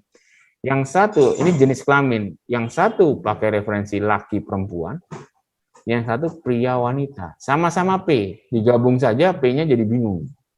Nah, ini yang namanya kita harus melihat kualitas data itu bukan hanya kualitas dalam arti kata kita pakai uji statistik seperti ini saja, tapi kita juga harus lihat apa yang tersimpan di dalam data itu memang sudah benar atau tidak. Jadi ada beberapa teknik lah. Kemudian pertanyaan berikutnya adalah ini. Kapan menggunakan bahasa R atau bahasa Python untuk proyek kita? Kemudian ketika memilih aplikasi itu seberapa persen atau akurasinya sebaiknya? Jadi pertanyaan dari dua ruang saya rangkum menjadi satu. Kapan kita harus menggunakan bahasa R dan Python? kemudian tentang akurasi minimal berapa. Sorry, mati masih. Jadi gini, kapan kita menggunakan R atau Python, kapan kita memilih bahasa itu sebetulnya ada orang yang sangat strict pada suatu bahasa, ada orang enggak. Tapi pada kenyataannya sekarang kita agak pragmatis, jadi kita lihat kebutuhan kita apa. Jadi kadang-kadang ada satu pekerjaan akan lebih mudah dikerjakan dengan R, akan lebih mudah dikerjakan dengan Python. Kenapa? Library-nya, struktur datanya. Nah ini yang kadang-kadang di dalam penerapan nyatanya itu kita tidak bisa pada strict pada satu hanya bahasa. Ya, jadi misalnya, oh saya akan banyak mengolah pakai misalnya unstructured, kemudian dengan topic map, ya, NLP, itu mungkin akan lebih mudah pakai R. Nah, tapi untuk beberapa fungsi statistik, mau pakai Python. Tapi ternyata untuk beberapa fungsi statistik akan lebih mudah pakai R. Ya, jadi justru itu kita memilih teknologi itu sesuai dengan satu kebutuhan kita. Kedua, kita punya nggak SDM yang memahami itu. Kalau kita nggak punya kan harus training dulu. Ketiga itu tadi, constraint. Constraint itu, saya harus menyelesaikannya dalam berapa waktu. Jadi kalau nggak sempat pakai bahasa itu ya pakai bahasa yang lain. Jadi ini lebih kepada masalah perekayasaan engineering atau project management. Jadi saya tidak bilang, oh harus pakai Python, harus pakai R. Tapi jawabannya ya tergantung di situasinya. Bagaimana situasinya. Nah, kemudian tadi pertanyaan disambung adalah apa? Rasio ya? Seberapa minimal persentase, Pak? Nah, jadi gini, seberapa minimal sih kesalahan yang boleh dilakukan? Itu sebenarnya kembali lagi tadi. Saya sebut memahami bisnis objektif. Kita punya kesalahan 7% atau 10% atau 1%. Boleh atau tidak, tergantung dipakainya buat apa. Itu namanya bisnis objektif. Ya. Kalau saya punya kesalahan 10% hanya untuk memprediksi harga cabai, ya nggak ada masalah. Tapi kalau 10% untuk mengestimasi kecepatan angin untuk penerbangan, nah itu bahaya. Nah, jadi kembali lagi itu tadi, berapa persen kita boleh salah, berapa persen kita dianggap benar, itu kembali lagi ke fase pertama dari TRISDM, yaitu memahami bisnis objektif. Kita melakukan forecasting, kita melakukan segala itu buat apa? Nah, itu buat apalah itu yang namanya di bisnis objektif. Jadi kalau kita bilang, oh kesalahan saya cuma 10%.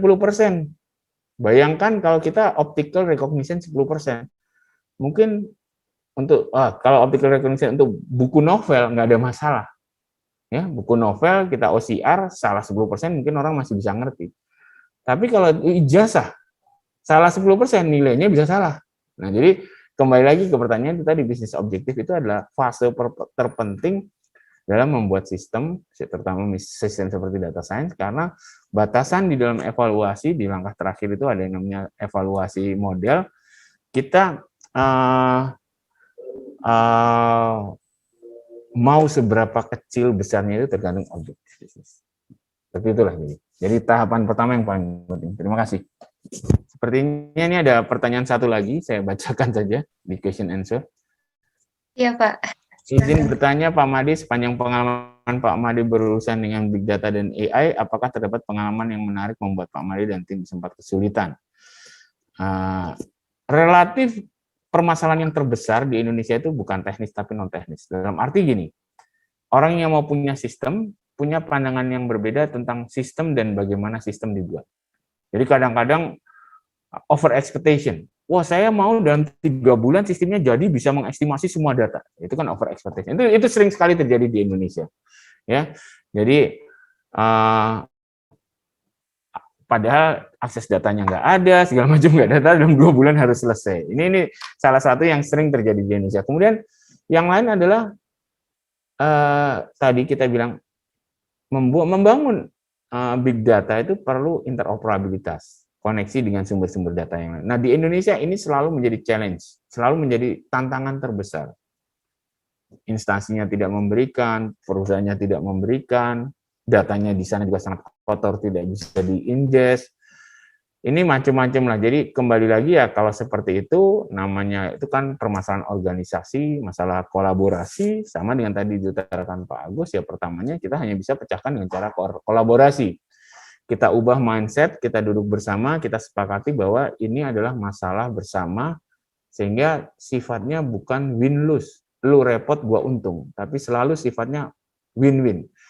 Kalau gua untung, lu juga untung. Nah, ini yang tantangan terbesar ketika kita bicara solusi big data, mengolah data science, bagaimana kita bisa mendapatkan data-data yang bukan dimiliki kita di orang lain, sehingga mereka secara sukarela akan memberikan data secara mudah dan baik. Terima kasih. Kalau ada pertanyaan lagi. Ada pertanyaan, Pak, dari Ya. Mbak Tutiani. Mungkin ini terkait dengan Ya. pertanyaan sebelumnya. Tadi kan Oke. tadi ada pertanyaan dari Mas Lutfi mengenai akurasi apa agar model yang dibuat dapat dikatakan baik, begitu ya. Pertanyaan dari Mbak Tutiani ini, menurut Bapak, visualisasi model data yang baik itu seperti apa? Kemudian bagaimana cara membuat model data yang baik? Begitu. Terima kasih.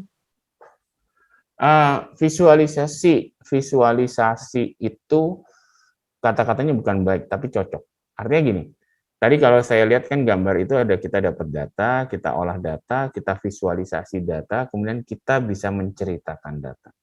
Artinya visualisasi yang baik adalah visualisasi yang bisa bercerita. Nah, tetapi seperti halnya kita cerita yang baik adalah cerita yang sesuai dengan target audience. Artinya apa?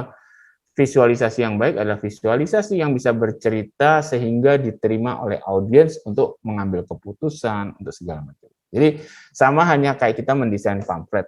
Pamflet yang baik yang mana ya? Yang sesuai dengan audiens. Artinya pertanyaan pertama dalam merancang visualisasi adalah siapa audiensnya? Audiens itu memakai visualisasi untuk apa? Bagaimana kita berkomunikasi dengan audiensnya? Itu yang kata kunci ketika kita mendesain visualisasi. Jadi bukan masalah, oh grafiknya canggih nih, cantik. Tapi orang yang lihat nggak bisa dapat kesimpulan apa-apa, tidak bercerita. Itu juga bukan visualisasi yang bagus. Ya, jadi visualisasi ini seperti kita mendesain pamflet, semua tergantung target audiens, dan audiens itu diharapkan akan mengapakan dengan visualisasi tersebut. Jadi apakah dia bar chart, apakah pie chart, apakah three-dimensional chart, itu tergantung audiensnya siapa. Jadi kadang-kadang audiens tertentu, oh saya lebih suka pakai keyword diagram, lebih enak melihatnya, saya bisa mengambil keputusan. Ya ini bukan masalah indah atau tidak indah, tapi lebih kepada masalah visualisasi itu bisa digunakan untuk kebutuhan audiensnya atau tidak. Ya, jadi itu untuk yang masalah visualisasi. Jadi ada dua masalah estetika itu indah tidak indahnya dilihat. Kedua adalah masalah insight yang bisa ditampilkan atau cerita yang bisa dihasilkan dari visualisasi tersebut. Jadi kalau kita bilang misalnya kita gambar grafik kenaikan harga beras gitu. Kalau kita gambarnya X-nya ini kita balik, kan nggak kayak kenaikan. Kalau dari angka kan memang benar juga, cuma kan kayaknya penurunan. Nah ini kan storytelling-nya jadi salah gitu. Jadi itu yang paling penting untuk visualisasi. Silahkan kalau ada pertanyaan lagi. Baik, masih ada ya Pak? Ya, silahkan. Izin bertanya, berapa pentingnya ilmu data science dalam pengembangan industri telekomunikasi di masa depan? Kemudian ada pertanyaan dari dari Institut Teknologi Bandung. Izin bertanya Pak, Indonesia sangat riskan mengalami kebocoran data. Pertanyaannya, apa yang harus dilakukan jika data mengalami kebocoran oleh pihak-pihak yang tidak sah begitu? Silakan Pak. Tadi yang masalah data analis untuk telekomunikasi tadi banyak sekali ya sekarang. Pada dasarnya data science itu untuk telco banyak digunakan. Satu, misalnya untuk melihat customer-nya bagaimana, ya, coverage-nya mencukupi atau tidak. Kedua, sekarang juga banyak dipakai namanya AI Ops, itu namanya menggunakan data science untuk operasional. Artinya dari report yang masuk, dari yang beban masuk, ini bisa digunakan untuk mengestimasi kapan dia harus melakukan maintenance, apa yang terjadi. Oh ini ternyata ketika banyak BTS down, kenapa? Oh ternyata BTS-nya banyak dikerjain kontraktornya, baterainya nggak diganti. Jadi salah satu contoh lah ada ya kayak seperti itu. Jadi artinya banyak sekali pemanfaatan data science. Nah kemudian untuk menjadi data analis yang baik, ya tentu saja untuk kebutuhan tersebut, satu, dia memahami matematika statistik dasar, programming, database, dan tadi yang saya garis bawahi, bisa berkomunikasi dan berkolaborasi. Karena apa? Tidak mungkin seorang data scientist itu bekerja sendirian. Dia akan bekerja dengan data engineer untuk dapat datanya, dia akan bekerja dengan subject expert untuk mengetahui masalah itu, dan mungkin dia akan bekerja dengan software engineer yang membuat program. Jadi salah satu kriteria penting bagi seorang data scientist itu adalah dia bisa berkomunikasi dan bisa bekerja sama dengan kelompok kerjanya. Terima kasih. Tadi pertanyaan satu lagi. Ini Pak, apa yang harus dilakukan jika data mengalami kebocoran oleh pihak yang tidak sah? Oke, tentu saja ketika data bocor itu kan tanda petik ya, apa yang kita sebut dengan data bocor. Kalau kita sendiri menganggap nomor telepon itu tidak merupakan data yang dianggap bocor, ya nggak bocor, namanya orang lain tahu gitu ya. Atau juga ya beberapa hal, tapi memang kalau secara hukum ya kita bisa laporkan. Tapi yang paling penting sebenarnya mitigasi.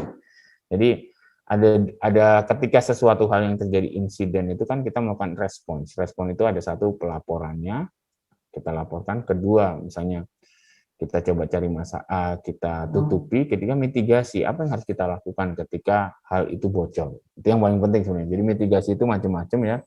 Misalnya, kalau password bocor, kita ganti passwordnya. Cuma yang sulit kan kalau data pribadi bocor, mungkin kita telusuri bocornya dari mana, sehingga kita harus hati-hati memberikan data pribadi ke orang tersebut. Nah, memang di sini adalah hal yang abu-abu. Artinya begini, ketika kita bicara kebocoran data itu rata-rata karena data yang sifatnya non-public, terus tiba-tiba orang bisa baca.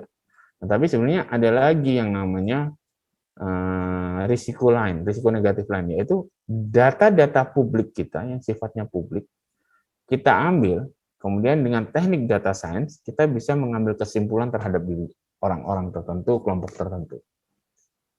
Itu tidak salah dari kacamata data privacy, tapi itu tadi yang saya garis bawahi, apakah itu etis dilakukan oleh seorang data scientist ataupun orang yang menggunakan data science. Jadi semua data sifatnya data publik, kita cross korelasi, kita apakan, kita mendapatkan suatu kesimpulan yang mungkin bisa menilai seseorang, bisa memberikan keuntungan orang lain. Nah, ini yang namanya data ethics ya. Itu ranah lain dari data privacy, itulah data ethics. Karena semuanya tidak masalah, itu semua data publik kok. Tapi kita bisa memanfaatkan hal tersebut. Itu dari saya. Terima kasih. Dan ada pertanyaan lagi? Masih ada rupanya, Pak. Silakan. Saya sebutkan lagi izin. Apakah data scientist bisa digunakan untuk klasifikasi pola serangan cyber? Lalu teknik klasifikasinya apa saja yang bisa kita gunakan sebagai warga sipil untuk sesuai hukum? Oke. Dari UGM. Ya, jadi sekarang banyak ya riset-riset di bidang intruder detection, attack detection yang menggunakan machine learning dan data science. Jadi kita ambil dari log, kita ambil dari misalnya log firewall, log segala macam, terus nanti kita training, kita akan dapat polanya. Jadi memang yang namanya attack itu kan seperti penyalahgunaan ya. Dia seakan-akan seperti outlier, bukan pattern yang normal. Tapi dia jarang terjadi, tapi dia punya pattern yang khas gitu. Nah, ini yang sekarang banyak dilakukan orang-orang dalam penelitian dari data log yang masuk. Oh, ternyata ada serangan, kemudian sistem akan di-training. Oh, kalau pola datanya seperti ini, itu namanya attack. Itu namanya serangan. Ya.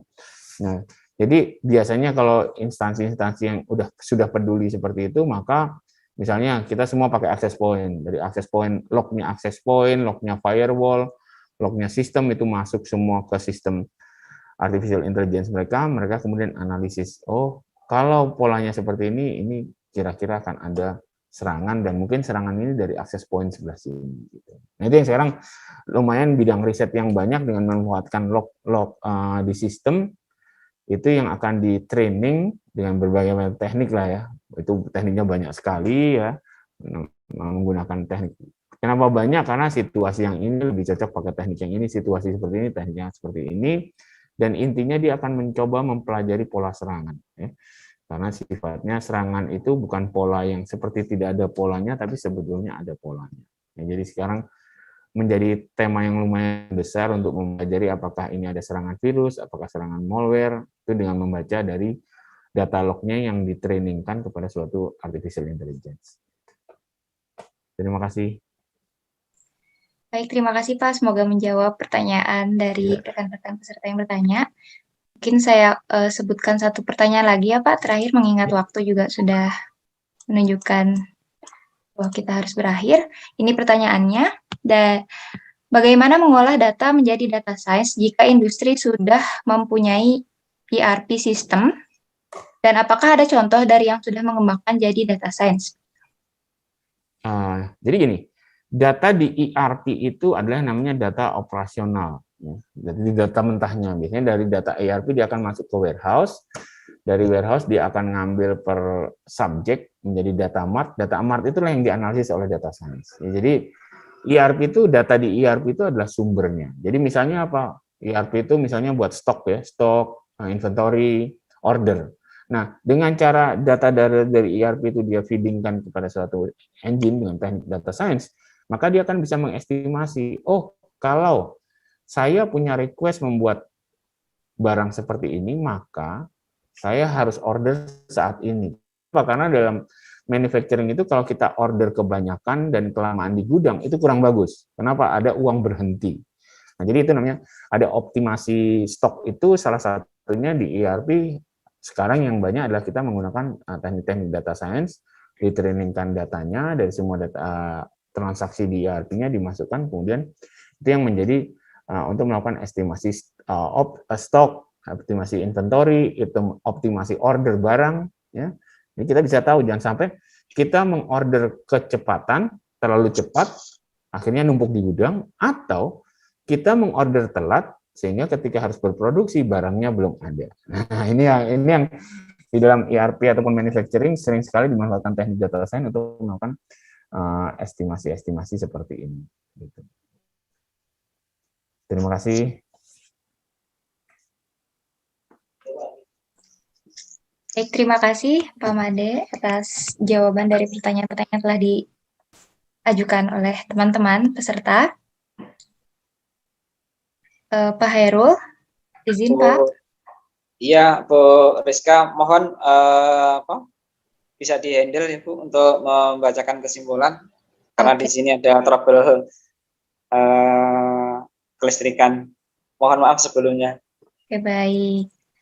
Terima kasih. Baik, terima kasih banyak kepada Pak Hairul atas panduannya sebagai moderator. Terima kasih banyak juga tentunya kepada Pak Made dan Pak Agus sebagai narasumber atas penyampaian materinya serta pertanyaan-pertanyaan yang telah dijawab.